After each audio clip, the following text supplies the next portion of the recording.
Stop. Stop blaming your bladder for waking you up at 2 or 3 in the morning. Just stop. Because what you're about to hear changes everything about the way you understand nighttime sleep disruption after 40, 50, or 60.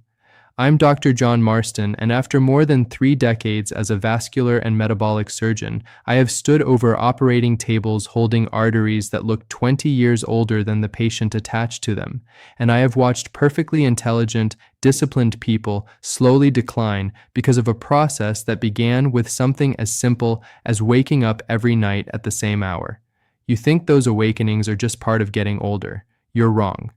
What I want to show you tonight is what is actually happening inside your body when your eyes suddenly open at 2:17 a.m. Your heart is racing slightly, and you feel oddly alert instead of sleepy.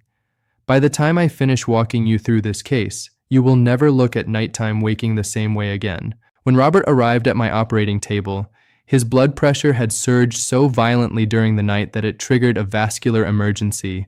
67 years old. Recently retired engineer, walked 3 miles a day, followed his doctor's advice exactly. But to understand how Robert ended up on that operating table, we have to rewind 2 years earlier, when the only symptom he noticed was waking up every single night at almost the same time, usually between 2 and 3 in the morning. He assumed it was normal aging. His doctor assumed the same. What nobody told Robert was that every single one of those awakenings was the visible signal of a hormonal ambush happening deep inside his nervous system. The culprit is cortisol, the body's primary stress hormone, and at night it is supposed to be silent. In a healthy circadian rhythm, cortisol drops after sunset and stays low while the body enters its most critical repair phases: deep sleep, blood pressure stabilization, memory consolidation, cellular repair. That's when the body rebuilds muscle fibers, repairs vascular tissue, and recalibrates the brain. But when cortisol rises during the night, the entire system shifts into emergency mode.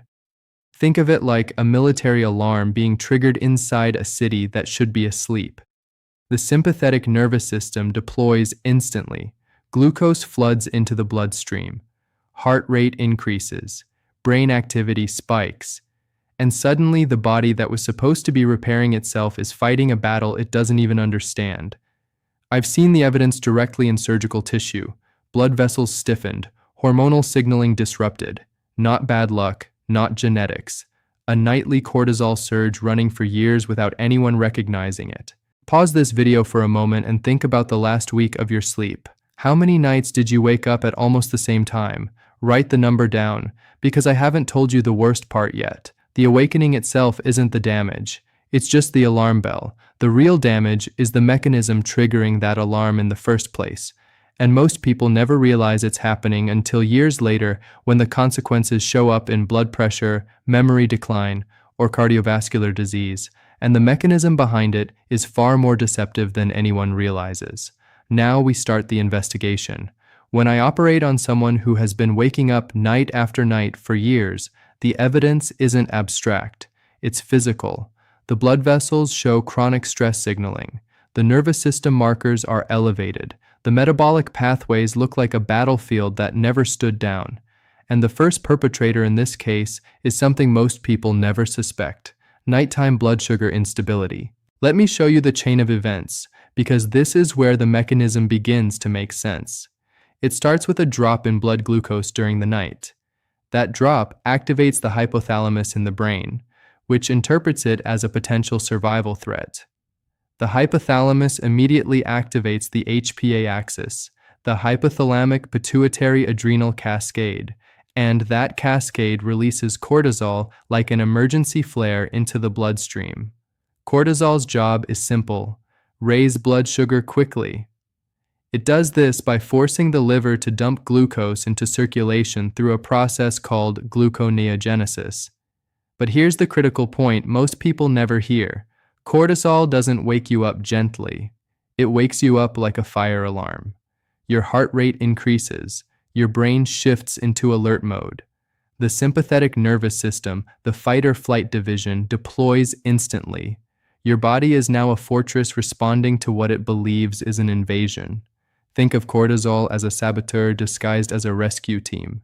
It looks like help, but it arrives with heavy artillery. Researchers documented this mechanism years ago. A study published in the Journal of Clinical Endocrinology and Metabolism tracked nighttime cortisol spikes in adults with sleep disruption. The finding was clear. Cortisol surges were associated with significant nighttime awakenings and sympathetic activation. Not a small signal, not a coincidence, a measurable endocrine event.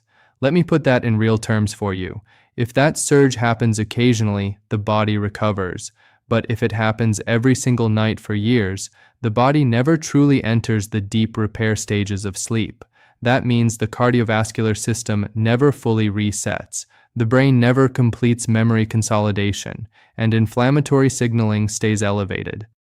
I saw this exact mechanism in Patricia, a 72-year-old retired teacher who came to see me after months of unexplained fatigue and nightly awakenings at 3 a.m. every single night. When we traced the timeline back, the pattern was clear. She ate dinner early, skipped any late evening nutrition, and her blood glucose dropped sharply during the night. The body interpreted that drop as danger. Cortisol surged. Her brain woke up instantly. She thought it was insomnia. It wasn't insomnia. It was a metabolic alarm system firing at the wrong time. But here's where the investigation deepens. Blood sugar instability is only the first layer. The second mechanism is even more subtle, and it involves the communication network between the gut, the brain, and the endocrine system, the gut-brain axis. This is where compounds like raw apple cider vinegar begin to matter, because certain gut microbes influence glucose signaling and hormonal rhythms. And when that system becomes disrupted, the nighttime cortisol alarm becomes even easier to trigger. But hold on, we're not at the deepest layer yet. Because there's a third mechanism linking the nervous system, inflammation pathways like NF-κB signaling, and the hormones that control sleep architecture itself. And once you see how those three mechanisms interact, the entire case changes. Now we reach the verdict stage of this investigation, and this is where the entire case changes, because the first two mechanisms, nighttime blood sugar instability and gut-brain signaling disruption, are not acting alone. There is a third mechanism, and in my operating room, it shows up like the final piece of evidence that explains everything else. Inflammatory signaling inside the nervous system itself. The specific pathway researchers often identify is called the NF-κB pathway, and it behaves like a war command center inside your cells. When NF-κB becomes chronically activated, the body shifts into a state of persistent alertness, even during hours when the nervous system should be shutting down. Think of it as a military headquarters that never receives the ceasefire order. The soldiers keep mobilizing, signals keep firing. Cortisol keeps getting deployed even when the battlefield is quiet. In the context of sleep, this means the brain becomes hypersensitive to metabolic signals like blood sugar drops or digestive stress. The result is that the cortisol alarm becomes easier to trigger night after night, sometimes for years before anyone realizes the pattern. I want you to pause this video for a moment and do something simple. Write down the exact time you most often wake up during the night. Not roughly, precisely, because that timing matters more than most people understand, and we'll come back to it in a moment. Now let me introduce you to Gerald, 74 years old, a retired construction manager who believed he had developed light sleep after retirement. When Gerald first came into the clinic, his primary complaint was simple. He woke up every night at 2:40 a.m., almost like clockwork. No pain, no anxiety attacks, just sudden alertness and an inability to return to deep sleep for nearly an hour. His doctors had suggested common explanations, aging, stress, maybe mild insomnia, but none of those explanations accounted for the precision of the timing. But to understand how Gerald reached that point, we have to rewind 18 months earlier. At that time, Gerald had begun experiencing small changes that seemed unrelated to sleep, slight muscle stiffness in the morning, occasional brain fog during the afternoon, a subtle increase in resting heart rate. These are exactly the kinds of signals people ignore because they appear minor. But underneath those small signals, the inflammatory cascade was already running. NF-QB signaling was activating immune responses that subtly interfered with neurotransmitters responsible for sleep stability, particularly gamma-aminobutyric acid, GABA, the primary inhibitory neurotransmitter that calms neural activity at night. When GABA signaling becomes weakened, the brain loses its ability to hold the deeper stages of sleep. Instead of maintaining slow-wave sleep, the brain drifts toward lighter stages where cortisol signals can break through. Now combine that vulnerability with the two earlier mechanisms we discussed. Blood sugar dips during the night. The hypothalamus interprets the dip as danger. The HPA axis fires cortisol. The inflammatory nervous system amplifies the signal. The brain wakes instantly. That is the three-mechanism chain: metabolic instability, gut-brain signaling disruption, and inflammatory neural activation. Once all three mechanisms align, nighttime awakenings stop being random events. They become predictable physiological responses. Researchers actually documented part of this chain in a study published in the Journal of Sleep Research. Adults experiencing fragmented sleep showed elevated inflammatory signaling markers and altered cortisol rhythms compared to individuals with stable sleep cycles. The difference was not subtle. It was measurable across multiple endocrine markers, not a suggestion, a pattern. And yet this finding has been sitting in the literature for years without changing how sleep disturbances are explained in most clinics. That's not conspiracy. That's the slow speed of institutional medicine catching up to complex metabolic science. Your doctor isn't wrong. Your doctor is working with an outdated map that treats sleep as a neurological issue instead of a metabolic hormonal network. Now here's the moment where this investigation shifts from evidence to agency, because once you understand the three mechanisms, you can also understand how they can be stabilized. When blood sugar remains steady through the night, cortisol has no reason to surge. When gut-brain signaling becomes balanced, metabolic alarms become less sensitive. When inflammatory signaling is reduced and GABA activity improves, the brain regains its ability to maintain deep sleep cycles. That is when something remarkable happens. The body begins to return to the natural circadian rhythm it was designed to follow. I have seen this transition repeatedly. Raymond, 69, experienced nightly awakenings for almost 3 years, every night at roughly 3 a.m. But when he began addressing all three mechanisms simultaneously, metabolic stability, gut-brain communication, and neural calming, the timing of those awakenings started shifting. First they occurred later in the night, then they became shorter. Eventually they disappeared altogether, not because of a sleeping pill, but because the underlying mechanism stopped triggering the cortisol alarm. Write this next sentence down because it is the turning point of the entire case. The absence of symptoms does not create healthy sleep, but stable physiology does. And that leads us to the next phase of this investigation, because I'm about to show you the exact protocol that addresses these three mechanisms simultaneously: blood sugar stability, gut-brain signaling, and neural calming. Not vague advice, the actual protocol. But before I reveal it, there is one more thing you need to understand about how these compounds work together inside the body. Now we reach the sentencing phase of this investigation, and this is where the protocol becomes clear. Everything I am about to explain ties directly back to the three mechanisms we uncovered: nighttime blood sugar instability, disruption of the gut-brain signaling network, and inflammatory nervous system activation that weakens deep sleep stability. This is not a random list of supplements. Each component has a specific job in the system. Component 1 addresses the first trigger in the chain: nighttime glucose instability. Raw apple cider vinegar, specifically the unfiltered variety containing the sediment known as the mother, has been studied for its ability to moderate blood glucose responses after meals. The mechanism involves delayed gastric emptying and improved insulin sensitivity, which reduces the likelihood of rapid blood sugar drops hours later during the night. The research-supported approach many clinicians discuss is approximately 1 tablespoon diluted in water before the evening meal, not after midnight, not randomly.